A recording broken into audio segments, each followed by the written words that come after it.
Hey, hello, and welcome. I am Debbie Peterson of Getting to Clarity, and this is another episode of the Getting to Clarity podcast, where busy women leaders come to hear my guests and myself share tips, tools, and techniques to help you create more success with less sacrifice in your leadership and life. And today, I have my friend and colleague, Pegine. No other introduction necessary, but I'm going to give you just a little bit more. So Pegine is a best-selling author. She is an award-winning businesswoman, advisor to U.S. presidents and Fortune 500 executives on women in business, women in leadership who are called to lead. She educates women leaders and businesswomen on how to influence, impact, and inspire their world to increase profits, productivity, and positively engage stakeholders and employees. And she just goes by her first name, Pegine. Like I said, just like Cher, no other introduction necessary. She is a serial entrepreneur, and believe me, I have seen a lot of it. Her current company, Team Pegine, was named as the #3 fastest growing privately owned company in North Florida. At the Women's Business Enterprise National Council Conference, she was given an award sponsored by Macy's that named Pegine as one of the 3 minority women who rock in business. And if you just get a look at Pegine, you will see that she rocks. Her best-selling book called To Lead: Success Strategies for Women holds a global message for women leaders. And if that's not enough, there are 5 other books on leadership, business, and motivation. So Pegine's business success story appears in 9 books, and her quotes appear in over 15 additional books. SHRM has called Pegine one of the 100 global thought leaders on diversity and inclusion, and she leads the Power Women Worldwide, a movement of training along with initiatives for business leaders, of which I am a member. I love Power Women Worldwide, and I love Pegine. So I am so glad that you were here. Thank you for being here, and welcome, Pegine. I am so excited to be here with you. I've been such a fan of your work, and I am so grateful for the work that you do. You know, we need to be in so many places, in so many industries to support, to engage, and to allow women leaders to know you're not alone. There are people who, there are millions actually of people that are rooting, that need you, that want you to lead. And at the same time, it's extraordinarily lonely. So I love that you and I are together because, you know, we can hug and lean on each other and go, okay, let's put our, let's sit down, have some water, let's get together. And then we'll go, okay, time to go back in, put on the look, get back, and we're here. And I think that that's really what we, meaning you, me, and every woman leader does on a daily basis. Absolutely. We're different and we're unique in the world of business and leadership, and we're wanted, needed, and when I say needed, I mean desperately needed of our way of doing things, not because we want to push anybody out, but we want balance. Exactly. It's really not either or, it's and. Yeah, yes. It really is to be unified in that way. Yeah. So tell me, give the listeners a little bit of background, listeners, viewers, about what got you to where you are today. Oh, that's a very, very good question. Very hard question. I would say that what the biggest thing that got me to where I am is I could look at my career. I think it's a great exercise for everybody to do, is that the end of a decade, no matter where you are right now, if you look back and really start writing what had happened between the time you were 20 and 30, and then 30 to 40, and then 40 to 50. And you really just list all of the accomplishments, all of the things that you're so proud of for a decade. You will find a couple of things that are fascinating, thrilling, exciting, and oh my gosh, none of the things that you're going to write is anything you planned for. None of it. None of your biggest accomplishments, none of your biggest rah-rahs, none of your biggest, oh, I feel so proud of myself, this was going great. None of it was written in your plan or in your goal sheet, none of it. Everything came to me and comes to you because of your desire to express yourself the most fully, completely possible, and trusting, we talked to this about a little bit earlier, trusting that you're always going to be tapped for where you're supposed to go next. It's why I write about, and everything, we wrote the book, Called to Lead, everything that we do is about, you will be called to lead. You are attracted to this podcast, for instance, because you're a leader. So for me, that happened consistently. And it's really funny because I even look back before, I looked from 10 to 20. What did I do? Well, what was really hysterical is I used to wrangle all the kids in the neighborhood to come into the driveway and sit as I taught them, like as a school teacher.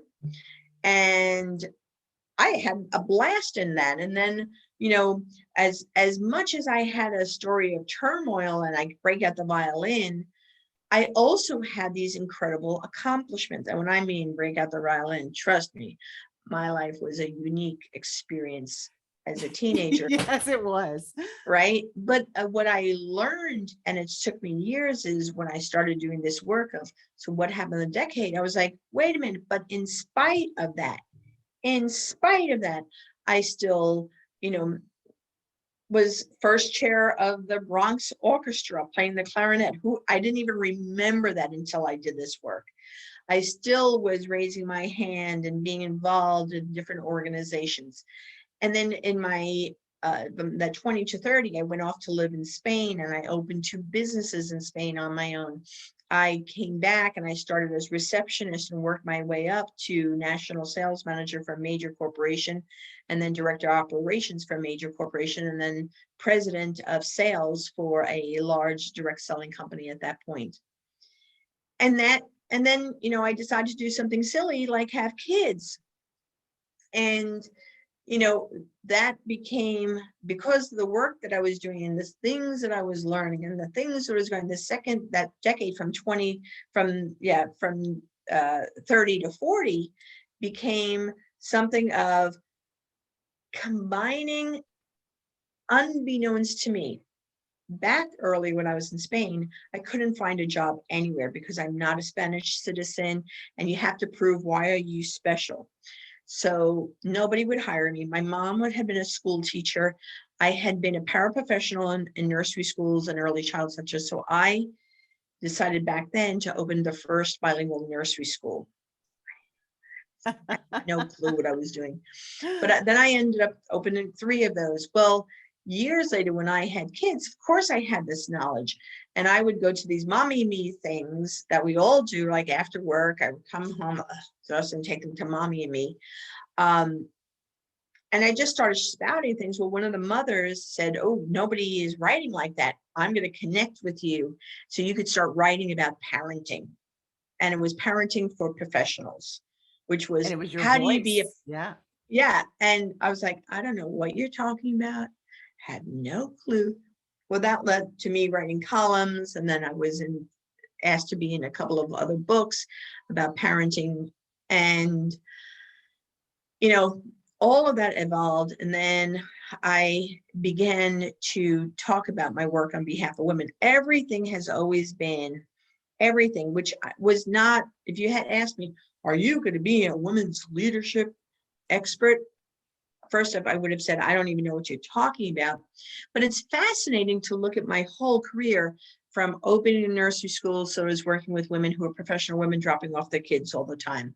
Had many a woman crying in my arms, had many a kid dropped off in their pajamas because they were rushing to work and they couldn't get, had many a mom hysterical crying because they couldn't remember to bring home the cupcake that needed for the thing. And, they were more concerned about a business meeting.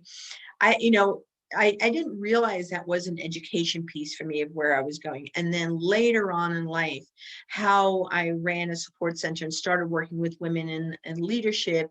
And because of my sales background and being a national sales manager and being at a meeting with the president of this large corporation. All the directors were there, including myself, because I was the director of sales, national sales. I was the only woman, and they just pissed me off one day. I mean, it was like they said something that was just stupid. And I know Okay. all of you know the kind of thing that I'm talking about. And what I did at that moment was I actually resigned. That is one of, you're talking about success and sacrifice. Mhm. That was one of the regrettable moments that I did. Okay. Why? Because I Why? was national sales manager. The president would eventually resign. I would have been president, and all those guys that were sitting would have been fired because they were rude and not that great at what they did. They weren't that good. There were other people. I knew way more qualified people. But I got on my little high horse with my little, oh, I'm going to stand up for you. I'm going to do this. And I decided, and that led me to just, I needed to go back to school, graduate school. I wanted to understand. See, what was happening for me at that point, if you don't mind me sharing, what was happening for me then was I was constantly offering really amazing women jobs to be in an industry, this was menswear. So I was offering them opportunities and jobs. There were very, very few women. Being a female salesperson that works a territory gives tremendous freedom. Mm. You're not tied to a desk. You're not tied. I mean, I would take my mom and the baby in the back when I was a territorial salesperson. We traveled up the East Coast. But so many times they were stepping back and saying, oh, no, I can't do that. Mm. Or if I wanted them to be pro, no, I can't do that. And so I got fascinated with how do organizations help or hinder women to move up rank? Mm-hmm. And how do women, and I will say women of color, people of color, it was my big thing. How do you help or hinder yourself within an organization? And that became my fascination. So it sounds like the little bits and pieces of everything, starting from the daycare to the guys who said stupid things and pissed you off, all contributed. I mean, it was just like this sack of information that you had been accumulating through all of these experiences throughout your life. And then all of a sudden it shows up in one day and it's like, okay, this is what I can share. This is how I can share it. This is how I can make an impact, because you've been living it and collecting it for decades. And yeah. One of the things, so it's really like, there's an old song called by Carole King called The Tapestry of Your Life. Mm-hmm. And it's about, your tapestry is red and green and gold going through it. I will definitely say that my career, my life has been a tapestry, a beautiful tapestry. It's not over yet, right? But it's a beautiful tapestry that's been created, this image. And the more, I think that what you're saying is over time, if you probably looked at this, if you imagined the tapestry or woven rug that's been going along, and if I looked at the decades, you would probably see this beautiful picture of women emerging, that women standing tall, women being in charge, women in power positions, women who are able to have the baby. There used to be a horrible commercial. I can make up the bacon and fry in the pan and never ever, like you were able to, I could bring home the bacon, I could do all the stuff, but you would probably my tapestry see, I've done it all. And I'm grateful for it. I know that every woman is creating her own tapestry. Yes. I know that as long as you keep on following your flow. So when we go back to what I talked to you about earlier, you can have your goals, but don't let your goals stop you from taking opportunities. Mm-hmm. Sometimes we get so fixated on what we've written in our book that we don't realize that there's power. I'm a huge Think and Grow Rich expert. thinker place. So he talks about it all the time, about this infinite intelligence that enables you to do what your bigger self is destined to be. And if you So think it only happens one way, then you're choking off the possibility of that energy coming to you another way, perhaps an easier way. absolutely, Yes. absolutely. And our greatest ability, this is why I love working with women so much. Our greatest ability is that we get stuff done. Yes, we do. With multiple tasks. Now, this is where it's really important, because a lot of times we say, oh no, I can't do that. We're thinking about, I got kids, I got to go do this, or I got to get the graphics. I'm trying to find somebody to get married to me. I'm trying to be over here. Our mind is like this spaghetti filled of stuff running through our head, right? What we don't recognize is we were made to do that. We know how to do this. So just say yes and dive in, because you would do it in a heartbeat. Mm-hmm. Mm-hmm. You can handle it. There's no doubt about it that you can handle it. And here's the other thing. Now I will say I've been on a mission. I love this success combined with sacrifice that you talk about. The biggest sacrifice that you could do is letting go of your small thinking. Letting go of being hard on yourself. Letting go of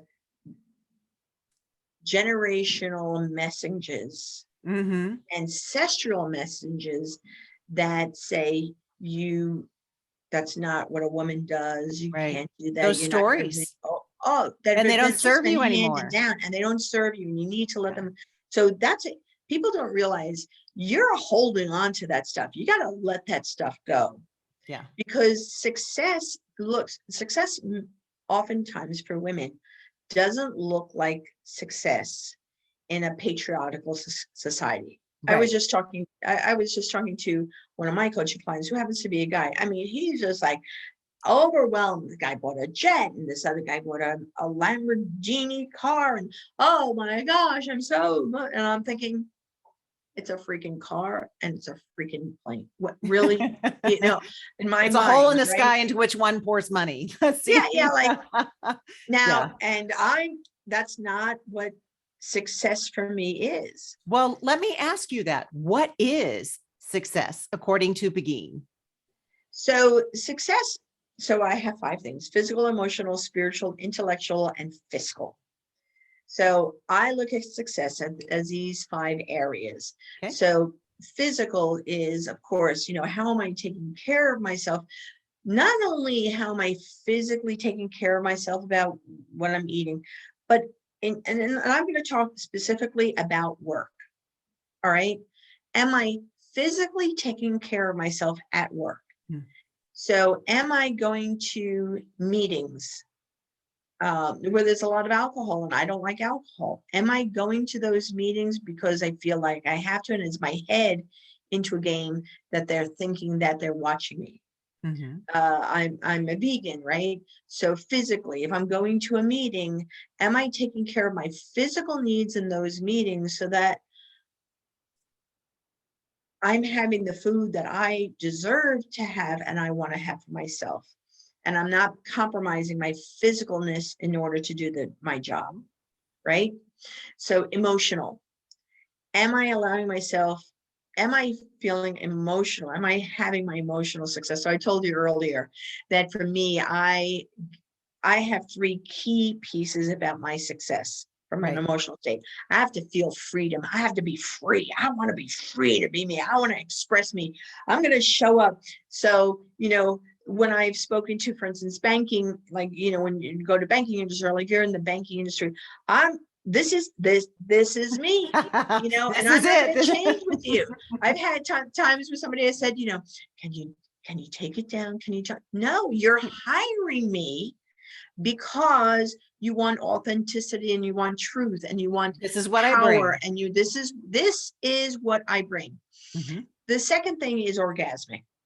I want to feel orgasm. I want that juicy, gooey, oh man, this is amazing. Wow, this is what it can be. I want to feel that. I wrote a book years ago called Bragging Rights, and I thought I was very slick. It was about bragging rights, about transforming a team in 21 days. And it was towards women, but it didn't say anywhere women. And what I had on the cover was these black sequins, because I know what it feels like when you're winning the top award. You're wearing, and you're all gonna wear a sequin something. If you won the top award, you're gonna go in and you're gonna wear something sequined. And of course, I wear black a lot, so I knew black. So I had the cover look like black sequins. Nobody got the message. Don't everybody, nobody got the message. But it's that orgasmic feeling of saying, I am a champion. I'm winning this. I feel good about it. I love how I look. I love how I own that meeting. I love how I made myself feel in that meeting. I think it's How critically you important showed up. how you show up. And then the Mhm. grace, right? That you're knowing. Grace has been a beautiful word that I've come to understand. Have you ever gone, Debbie, outside and you've seen like a lake or the sunrise or the tree, and like you gasp because it's so beautiful?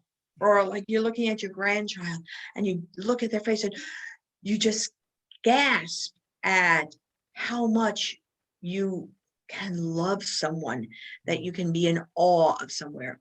Well, I will tell you that it's really important that you recognize, everybody listening, watching, that the universe gasps in awe at you, Mm.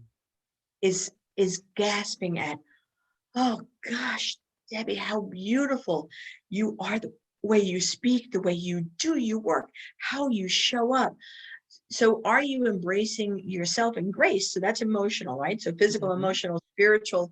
Spiritual is a combination of that, but the spiritual is, for me, is also, have I given my space, whether I'm on a business trip? This is really critical because women tend to put aside this part of their spirituality, and it derails you, to do your gratitudes on a daily basis. Mhm. Are you taking time to do meditation? Do you uh, do you think you have to do it all yourself so that you Oh, don't ask the universe for help? So you don't say, before every speech I go to, all right, use me for my highest good. Just use me. You take over. Let me just go in. When I've gone into negotiations, I'm asking for the feminine divine. Sometimes I'll do angels, fairies. I don't care if you think that this clipper is your spiritual self. Are you asking the power, something bigger, for your help to deal with you? Not to deal with, to show who you are in your awesomeness, mm. right? So if you're spiritual, intellectual, I know that I have to grow. If I'm not growing at work, I'm stuck. So, I tell women, ask your bosses. You all have money assigned to you for your own growth. And yet women are 75% less likely to ask their bosses to invest in a class, a course, a conference, or even to if you're in sales, to take a client to a spa. You don't ask, oh, what would they think of me? Oh, I don't. You know what they think about you is you're brilliant and smart, that you're investing in yourself. If you have a client, not everybody plays golf. I'll tell you, your male counterparts are getting those golfing fees and memberships paid by the company Yeah. because they're bringing their people. You could bring them to the spas. You could go to the nail salon. I've had friends that have closed down nail salons, and they bought it for all their clients to get their nails done and have a fest. You have to think that your way, right? So intellectual is, how are you investing in your brain? How are you asking for yourself to be supported in that way? How are you thinking about, I want to go to Debbie's retreat, or I want to go, how am I going to help myself grow? What books am I reading? By the way, you can all pick up Called to Lead, which There you is go. strategies for women, for my book. How are you going to do that? And then fiscal. The great fear that women has is that they're going to be bad ladies. It's been shown over and over and over again. that women hold themselves back out of made of fear. But are you taking care of yourself? Did you take your wills? Do you have wills? Are you maxing out your IRAs? Do you have a Roth? Do you have HSA? Are you taking care of yourself financially so that you can go? So it's physical, emotional, spiritual, intellectual, and fiscal. And for success in all those areas, to me, that's living a great, fabulous, rich, joyous, juicy, so juicy life. And to be a businesswoman and feel that joy, to be a leader and come in with leaders who aren't looking at that level can encourage their teams to look at their levels. Mm-hmm. Yeah. Right. And that's just what a good leader does, is take care of yourself first, like being on the plane. Yep. And then taking care of your team. Because if your foundation isn't strong, how can you step into leadership and lead anybody else? Because we've all known people who have been promoted and they didn't have a strong foundation. They didn't have, that self-leadership, and it didn't go exactly well. Well, we certainly, we know good bosses. Yeah. My Bronx accent was coming out. They have voices, good bosses and bad bosses.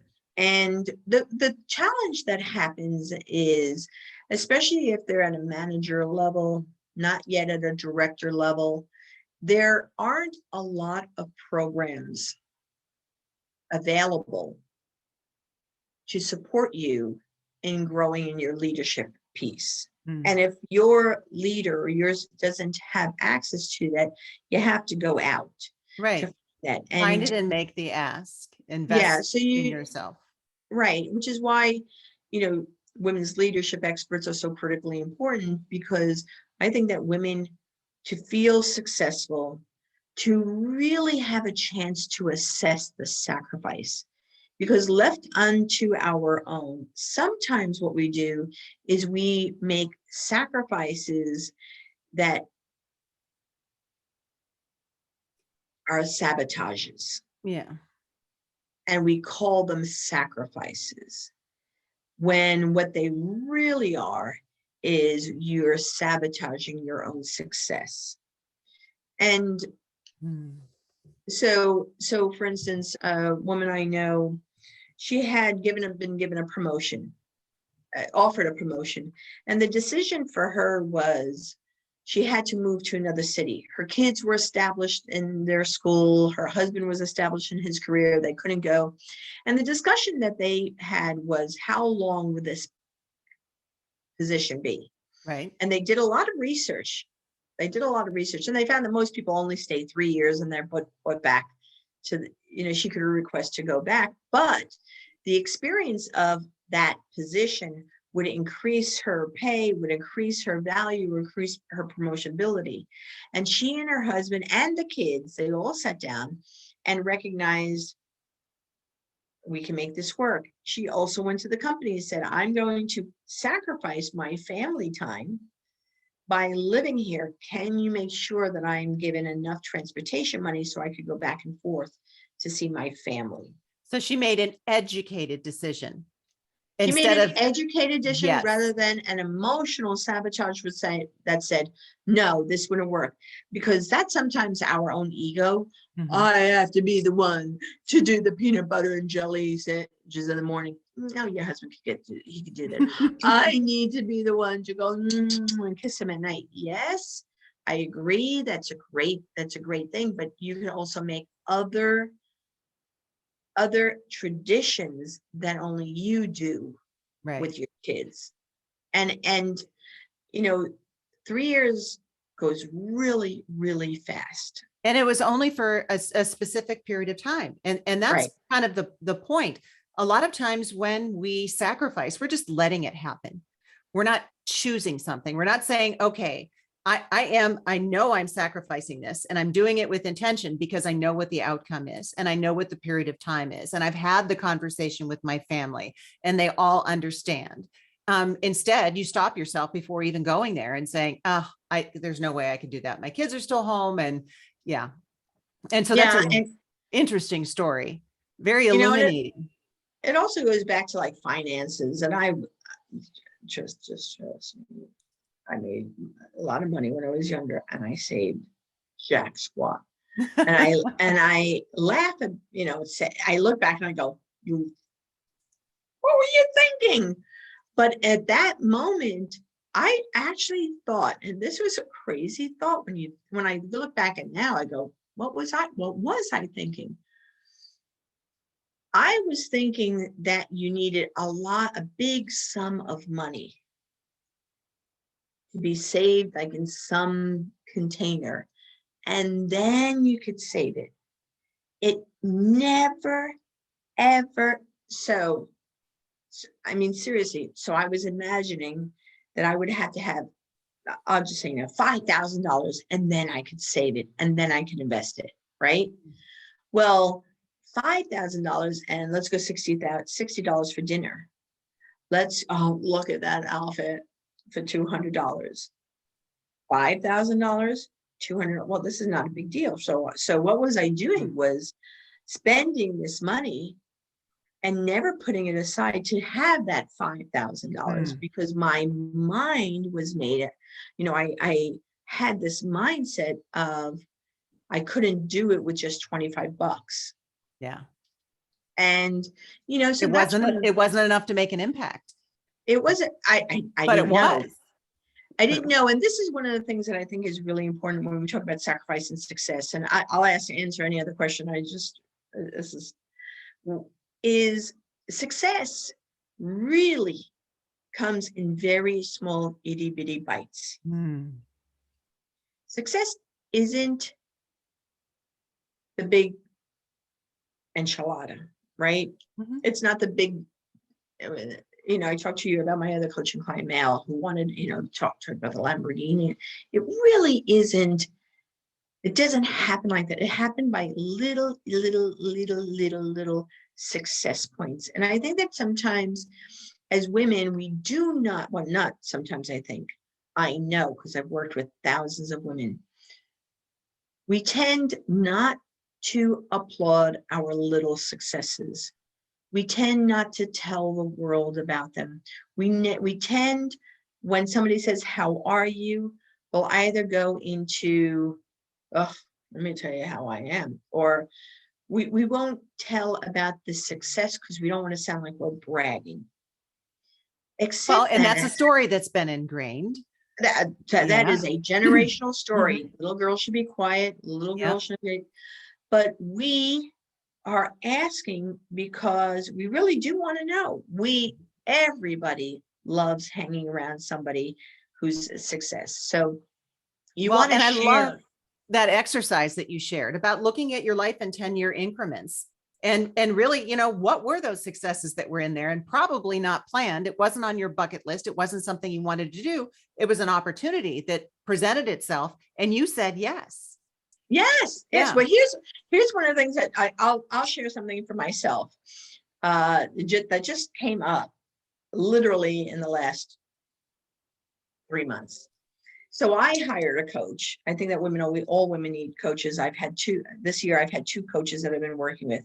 We do. And one of the coaches we were going through my bio, and she was talking to me. She really didn't know me at all. She didn't know my background. She didn't know anything, but she was very curious about my life and was talking about it. And I happened to mention, well, yeah, I was on, President Bush asked me to go and do a thing on women in leadership and business, what, his office did. And I was on the task force of that. And and I met President Clinton, and he, had read my book about mentoring women and girls, and knew the page. And I had the letter from his wife at, Hillary Clinton, about thanking them for the book, and, that I was asked to be on the congressional task force. And then when Obama was on another congressional task force, that the White House, and I worked with the White House on that. And I said it like, no, I